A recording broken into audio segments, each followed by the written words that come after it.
Hello guys, welcome है आपका मेरे चैनल अमरोहा बुटीक पर। तो गाइस देखिए, आज की वीडियो में हम आपको दिखाएंगे कि रियोन फैब्रिक क्या होता है और इसको जो है किस तरह से हमें सिलने से पहले जो है इसको वॉश कर लेना चाहिए, और ये फैब्रिक जो होता है कैसा होता है, और ये धुलने के बाद जो है गफ होता है या श्रिंक होता है या जो है मतलब फैलता है, लूज पड़ता है। तो देखिए, ये सबसे पहले मैं आपको दिखा रही हूँ। ये प्रिंटेड ग्रीन कलर का जो है फैब्रिक है, इसमें वाइट प्रिंट दिया गया है और ये जो है रियोन फैब्रिक है। तो देखिए, रियोन जो होती है, रियोन फैब्रिक जो होता है वो जिसको हम जो है आम भाषा में नीलम भी बोलते हैं। तो ये दो तरह का होता है, एक इसकी क्वालिटी हल्की होती है और एक क्वालिटी जो है इसकी थोड़ा भारी होती है। तो जो हैवी क्वालिटी वाला रियोन होता है तो वो इतना जो है ज़्यादा नहीं तो श्रिंक होता है और नहीं जो है वो लटकता है। लेकिन जो थोड़ा हल्का वाला फैब्रिक होता है तो उसमें क्या होता है, जैसे ही हम इसको वॉश करते हैं तो वो लंबाई में से तो थोड़ा सा श्रिंक हो जाता है और चौड़ाई में जो होता है यानी पने में जो होता है तो वो थोड़ा सा लूज पड़ता है। तो इसलिए रियोन फैब्रिक को की कटिंग करने से पहले जब भी हमें कोई उसकी ड्रेस या फ्रॉक या सूट वगैरह बनाना है तो उसको धुल जरूर लेना चाहिए। उससे जो है क्या होगा कि हमारा कपड़ा जितना गफ होना होगा या लूज पड़ना होगा इतना पड़ जाएगा। अब देखिए, धुलने के लिए हमें ऐसा नहीं है कि हमें इसको मशीन में डालकर जो है इसे कई घंटे के लिए धुलना है या इसको जो है आधे या 1 घंटे के लिए भिगोना है। ऐसा बिल्कुल नहीं करना है। जो बस इसको जो है सिंपल पानी में हमें 10 मिनट के लिए भिगो कर रख देना है, क्योंकि जब हम 10 मिनट के लिए इसको भिगो देंगे तो इसका जो धागा होता है तो जितना गफ होना होगा हो जाएगा और जितना लूज पड़ना होगा वो पड़ जाएगा। उससे क्या होगा कि जब हम इसको सिलेंगे तो उससे हमारे सूट की जो फिटिंग है बाद में खराब नहीं होगी। देखिए, रियोन फैब्रिक में जो है अक्सर ये शिकायत आती है कि ज़्यादातर जो है इसका सिलने के बाद जैसे ही पहली वॉश करते हैं इसकी तो ये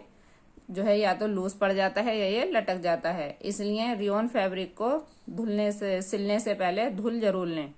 यानी उसको पानी में 10 मिनट के लिए भिगो कर रख दें और बिना मशीन के जो है उसको मशीन में नहीं सुखाएं। बिना मशीन के ही बस ऐसे ही हाथ से निचोड़ कर और उसको सुखा लें। उसके बाद आयरन करके इसकी जो है तब कटिंग करें। तो देखिए, ये जो है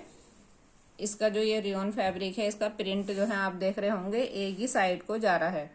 तो देखिए, जिस तरह से ये प्रिंटेड सूट होते हैं इनमें इस चीज़ का ज़रूर ध्यान रखना चाहिए। जब हमें इनकी कटिंग करनी है तो इनके प्रिंट को बहुत ध्यान से देख लेना चाहिए, जिससे कि अगर ये अब इस तरह से ये सारे फ्लावर्स और पत्तियां जो है हमारी देखिए ऊपर जा रही हैं, सारे फूलों का डिज़ाइन और पत्ती का डिज़ाइन जो है ऊपर है, तो हमें इसकी जब आगे और पीछे दोनों साइड की कटिंग करेंगे तो पहले इसको बीच में से हमें जितनी हमें इसकी लंबाई रखनी है अपनी कमीज की वहां से इसको कट कर लेंगे और दोनों को ही एक साइड को फूलों की जो साइड है इनकी वो सेम साइड रखकर, यानी दोनों की जो फूल हैं वो ऊपर को रखकर ही कटिंग करेंगे। तो देखिए, प्रिंटेड कपड़ों पे जो है इस चीज का बहुत ही ध्यान रखना होता है, वरना क्या होता है अक्सर के बेध्यानी में कभी हम इस तरह से कट कर लेते हैं तो हमारे सूट का जो है फ्रंट जो है ऊपर को हो जाएगा और बैक जो है उसका डिजाइन नीचे को हो जाएगा। इसलिए इसकी स्लिप्स भी और बैक भी और फ्रंट तीनों चीजें ही जो है हमें बहुत ध्यान से काटने की जरूरत होती है। तो गाइस देखिए, कटिंग करते समय जो है हमें इन छोटे छोटे पॉइंट को जरूर ध्यान में रखना चाहिए। जैसे हमारे फैब्रिक का जो है हमारा जो फैब्रिक है जिसकी हम कटिंग कर रहे हैं उसका प्रिंट कैसा है, उसका कपड़ा कैसा है, यानी उसका जैसे किसी कपड़े का जो है पना ज्यादा होता है तो हमें पने में ही जो है कटिंग करनी होती है। जैसे क्या मैं देखिए इस तरह से बता रही हूँ, जैसे ये रियोन फैब्रिक है तो देखिए इसका भी इतना चौड़ा पना दिया हुआ है, तो हम इसकी जो कमीज की कटिंग करेंगे अगर जैसे हमें किसी का कम साइज का बनाना है, यानी जितना क्या ये इस तरह से फोल्ड करके इसका ये आ रहा है पना, अगर इसी पने में हमारी कमीज की फिटिंग आ जाती है तो हम इस तरह से इसकी इसी साइड में जब फिटिंग कमीज निकालेंगे तो उसमें हमें बीच में से काट कर नहीं रखना पड़ेगा, क्योंकि देखिए इस तरह से जो है वो दोनों के ही फूल जो हैं ऊपर को हो जाएंगे, इस वाले साइड के भी और इसके भी, क्योंकि इसका बैक और फ्रंट जो है दोनों हमारा एक ही जगह से आ जाएगा, यानी इसको फोल्ड करने के बाद। और अगर हमारा इसका पना जो है वो ज्यादा नहीं है और हमें इस तरह से फोल्ड करके कमीज निकालनी होती है, देखिए अगर हम इस तरह से निकालेंगे तो उसमें फिर हमें इस चीज का ध्यान रखना होगा कि हमारी बैक साइड और फ्रंट साइड जो है वो सेम होनी चाहिए। तो गाइस इन चीज़ों का जो है बहुत ही ध्यान देकर जो है आप सूट की कटिंग करें और इसको रियोन फैब्रिक को जो है धुल जरूर लें। अब देखिए इसका जो प्लेन फैब्रिक होता है, देखिए ये जो है ये रियोन का प्लेन फैब्रिक है। तो ये भी जो है हमारा धुलने के बाद जो है गफ जरूर होता है, और ये तो इतना ज़्यादा गफ होता है कि देखिए एक दो बार मैंने जैसे पहले ये बिना धुले जो है सिल लिया है तो ये 4-5 इंच से भी ज़्यादा जो है श्रिंक हो जाता है। यानी कोई भी अगर कपड़ा जब हम इसका सिलते हैं तो 4-5 इंच से और 6-7 इंच तक जो है ये लंबाई में जो है कम हो जाता है। इसलिए जो है जब भी हमें ये सूट के लिए फैब्रिक लेना हो, अगर हमारा सूट जो है 3 मीटर में बन रहा है तो आप सीधा 4 मीटर फैब्रिक लें, और अगर 4 मीटर में बन रहा है तो सीधा 5 मीटर फैब्रिक लें। ये जैसे हमें फ्रॉक सूट वगैरह बनाने होते हैं इसके, तो फ्रॉक सूट वैसे भी जो है 5 मीटर में बनता है, तो आप जो है इसके लिए 5.5 या 6 मीटर ही फैब्रिक लें, क्योंकि ये धुलने के बाद जो है आधा मीटर जो है बिल्कुल श्रिंक हो ही जाता है, जबकि ये पहनने में बहुत ही कंफर्टेबल रहता है। दूसरी चीज जो है देखिए रियोन फैब्रिक में कभी भी जो है वॉबलिंग नहीं होती है, जैसे कि कॉटन में या किसी और फैब्रिक में जो है रुआं सा खड़ा हो जाता है, वॉबलिंग जो हो जाती है, लेकिन रियोन फैब्रिक में जो है कभी भी वॉबलिंग नहीं होती है। तो देखिए इस तरह से जो है हमें जो है ये मैंने आपको प्लेन फैब्रिक भी दिखाया है और प्रिंटेड भी दिखाया है, लेकिन इसका जो है सबसे बड़ा यही प्रॉब्लम रहती है कि हमें इसको जो है बिना धुले नहीं सिलना चाहिए, क्योंकि ये जो है बहुत ज़्यादा गफ हो जाता है और हमारे सूट की फिटिंग और साइज दोनों ही खराब हो जाते हैं।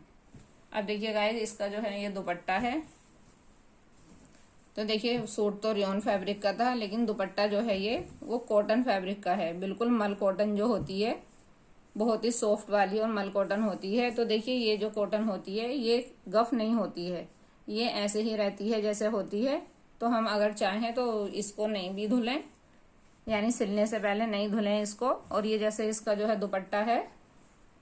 चाहे तो आप इसको भी धुल सकते हैं, क्योंकि ये भी जो है बहुत ही बारीक वाली कॉटन होती है। वैसे ये धुल के सिकुड़ती नहीं है, लेकिन आप फिर भी जो है इसको धुल सकते हैं।